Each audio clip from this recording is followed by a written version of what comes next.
आज हमारे पास एक्सरसाइज 2.6 का लास्ट क्वेश्चन है। इंतहाई इजी क्वेश्चन है और यहाँ से जो लॉन्ग क्वेश्चन है वो अक्सर आ जाता है क्वेश्चन नंबर 5 और क्वेश्चन नंबर जो 4 हम पहले पिछले लेक्चर में डिस्कस कर चुके हैं। क्वेश्चन नंबर जो 5 है उसमें हमारे पास स्टेटमेंट है solve by using synthetic division. हमने जो मेथड यूज़ करना है वो सिंथेटिक डिवीजन है। अब तक इतने लेक्चर फॉलो करने के बाद आपको सिंथेटिक डिवीजन वाला जो मेथड है वो आ चुका होगा। और अब आगे चलते हैं। इस क्वेश्चन में हमारे पास जो पहली स्टेटमेंट है वो ये है कि if 1 and 3 are the roots of this equation, कि 1 और 3 इस इक्वेशन के रूट हैं, यानी कि इस इक्वेशन को सॉल्व किया जाए तो इसके जो आंसर आते हैं उन आंसर में से इसने आपको दो आंसर बता दिए हैं 1 और 3। इसकी ज़रा मैक्सिमम पावर पे गौर करें। इसकी पावर जो है वो 4 है, तो इसका मतलब है इस इक्वेशन के हमारे पास जो टोटल आंसर आने हैं वो 4 आने हैं और 4 में से जो दो आंसर हैं वो तो हमें पहले ही पता है। तो इसका मतलब है सिर्फ और सिर्फ जो बाकी दो आंसर हैं वो हमने अब किसी तरह फाइंड करने हैं। दो जो आंसर हैं उनमें एक आंसर हमारे पास 1 है और दूसरा आंसर हमारे पास 3 है। हम लगाते हैं जी सिंथेटिक डिवीजन वाला मेथड। उसके लिए सबसे पहले हमें लिखते हैं कि गिवन रूट्स में हमारे पास शामिल है 1 and 3 और हमारे पास गिवन इक्वेशन है x की power 4 minus 10x square plus 9 is equal to 0। ठीक है जी। अब देखें ना, दो रूट्स हमें पहले ही पता है, दो आंसर हमें पहले से ही पता है, बाकी दो आंसर हमने फाइंड करने हैं और वो तब ही फाइंड होंगे जब एक दफ़ा हम इसको 1 के साथ सॉल्व करेंगे और फिर जो आंसर आएगा उसको 3 के साथ सॉल्व करेंगे। अब होगा क्या कि हम पढ़ चुके हैं कि जब किसी एक इक्वेशन को सिंथेटिक डिवीजन से एक दफ़ा सॉल्व किया जाता है तो उसकी एक पावर कम हो जाती है। जब मैं इसको मिसाल के तौर पर 1 के साथ सॉल्व करूंगा तो जो नीचे कोशेंट वाली जगह होगी जिसको डिप्रेस इक्वेशन भी बोला जाता है, वहाँ पर एक दफ़ा डिवाइड होने के बाद जो इक्वेशन लिखना शुरू करेंगे वो x की पावर 4 से नहीं बल्कि एक दफ़ा डिवाइड होने के बाद एक पावर कम हो गई तो x की पावर 3 से लिखेंगे। और जब उसी x3 वाली को एक दफ़ा फिर से डिवाइड करेंगे 3 के साथ तो जो फिर हमारे पास कोशेंट वाली जगह पे हिस्सा आएगा उसको जब डिप्रेस इक्वेशन की शक्ल में लिखेंगे या इक्वेशन फॉर्म में लिखेंगे तो वहाँ पर एक पावर और कम हो जाएगी। इसकी वजह से एक पावर कम हुई तो पावर 3, उसकी वजह से एक पावर और कम होगी तो 3 में से एक कम करेंगे तो पावर 2। जब हम पावर 2 तक ले आएंगे तो इसका मतलब है हमने इस बाई पोलिनोमियल ये वाली जो हमारे पास यहाँ पर जिसकी पावर 4 है, पोलिनोमियल ऑफ डिग्री 4, या इसको बाई क्वाड्रेटिक भी बोला जाता है, इस इक्वेशन को हम क्वाड्रेटिक इक्वेशन में कन्वर्ट करने में कामयाब हो जाएंगे। जब ये इक्वेशन हम क्वाड्रेटिक बना लेंगे तो उसको तो सॉल्व करने के हमें 3 मेथड आते हैं, फैक्टराइजेशन, कंप्लीटिंग स्क्वायर और क्वाड्रेटिक फार्मूला। तो जो कोई एक मेथड लगा के हम जब क्वाड्रेटिक इक्वेशन को सॉल्व करेंगे तो दो आंसर वहाँ से आ जाएंगे। बस वो दो आंसर ही हमने मेन फाइंड करने हैं और ये दो आंसर हमें पहले से ही पता है क्योंकि टोटल इसके 4 आंसर होंगे। ठीक है, तो वो दो आंसर तब ही फाइंड होंगे जब इक्वेशन इस बाई क्वाड्रेटिक से सिंपल किस में आएगी, क्वाड्रेटिक में आएगी, यानी कि मैक्सिमम पावर 4 के बजाय कितनी होगी, पावर 2। तो अब इसको कन्वर्ट करना है पावर 4 से पावर 2 में और हेल्प लेनी है हमने 1 और 3 की और मेथड हमने यूज़ करना है सिंथेटिक डिवीजन। सिंथेटिक डिवीजन के लिए हम हमारे पास ये जो इक्वेशन है इसके कोफिशिएंट लिखते हैं। x की पावर 4 के साथ कुछ भी नहीं मौजूद तो क्या मौजूद है, 1। अब तरतीब ज़रूरी हमने पढ़ा है, x की पावर 4 के बाद x की पावर 3 होना चाहिए, वो मौजूद ही नहीं है तो यहाँ पे क्या हो जाएगा, 0।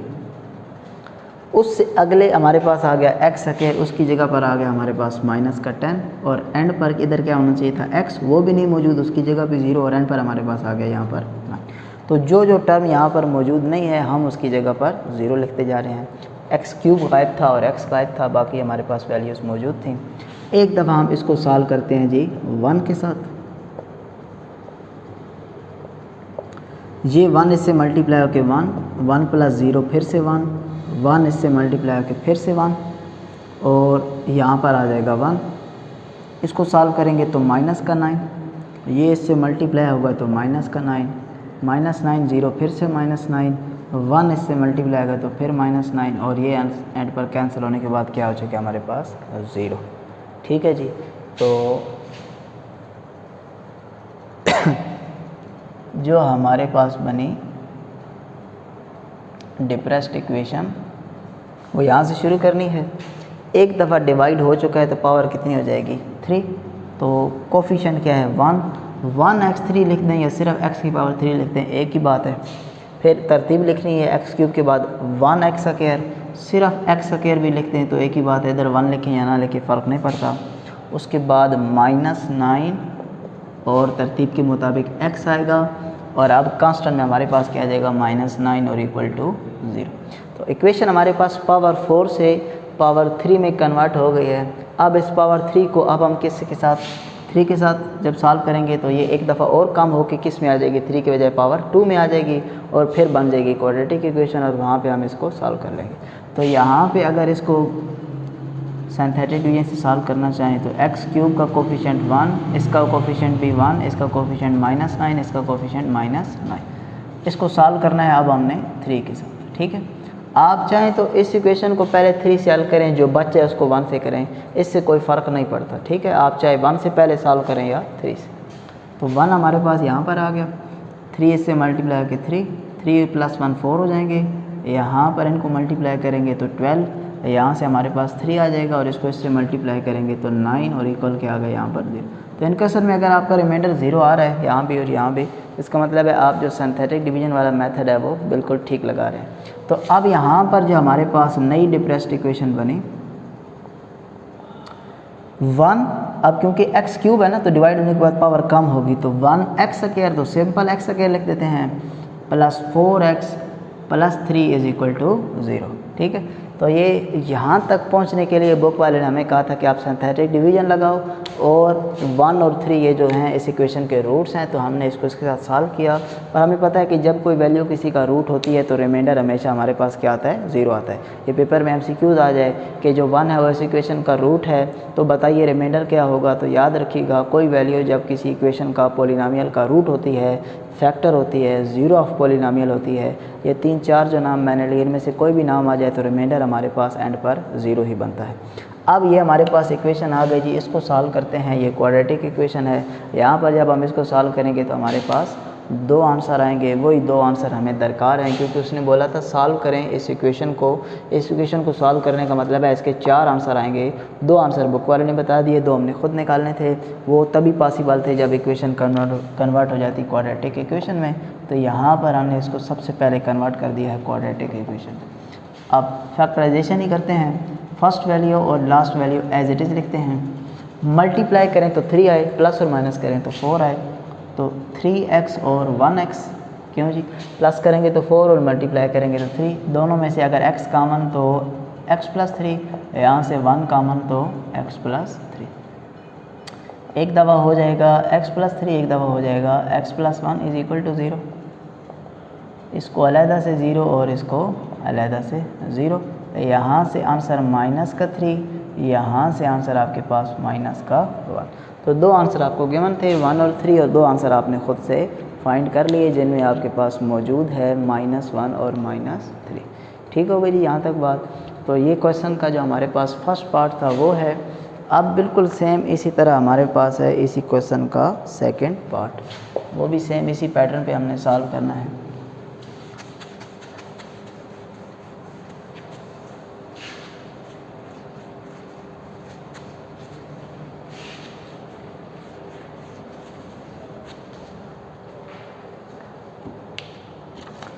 पार्ट नंबर जो 2 है उसमें हमारे पास गिवन है 3 and 4 and -4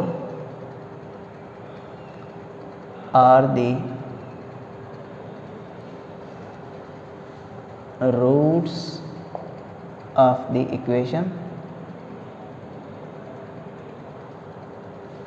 इक्वेशन है हमारे पास x की पावर 4 + 2x³ -13x² -14x + 24 = 0। बिल्कुल सेम वही पैटर्न यूज़ करेंगे। इसमें एक फ़ायदा हो गया कि x power 4, x power 3, power 2, power 1 और पावर है ही नहीं। तो हमारे पास जो पैटर्न या एक सीक्वेंस मौजूद होनी चाहिए वो मौजूद है, कोई भी बीच में टर्म स्किप नहीं हुई हुई। तो हम सारी की सारी वैल्यूज़ के कोफिशिएंट लिखेंगे, कहीं भी हमें ज़ीरो लगाने की ज़रूरत नहीं पड़ेगी। गिवन रूट्स हमारे पास हैं 3 एंड -4 और गिवन इक्वेशन हमारे पास है x की पावर 4 2x³ -13x² -14x + 24 = 0। यहाँ पर अगर हम सिंथेटिक डिवीजन लगाएं तो कोफिशिएंट लिखते हैं x की पावर 4 के साथ कुछ भी नहीं है तो 1 है, x³ के साथ 2 है, x² के साथ -13 है, x के साथ -14 है और एंड पर कांस्टेंट हमारे पास 24। हमारी मर्ज़ी है 3 से सॉल्व करें या -4 से। हम 3 से पहले सॉल्व कर लेते हैं, जो रकम पहले लिखी हुई है। यहाँ पे 1 आ गया, इसको इससे मल्टीप्लाई करेंगे तो 3 + 2 5, इसको इससे मल्टीप्लाई करेंगे तो 15, ये दोनों सॉल्व होकर 2 मिल जाएगा। 3 को 2 से मल्टीप्लाई करेंगे तो 6। अच्छा जी, यहाँ पर जब हम इनको सॉल्व करेंगे तो हमारे पास आ जाएगा -8 और 3 को जब -8 से मल्टीप्लाई करेंगे तो -24। यहाँ पर क्या बन गया जी 0। जब ये 0 बन रहा है तो मतलब आप जो काम कर रहे हैं वो यहाँ पर सिंथेटिक डिवीजन वाला वो बिल्कुल ठीक कर रहे हैं। तो यहाँ पर जो डिप्रेस्ड इक्वेशन है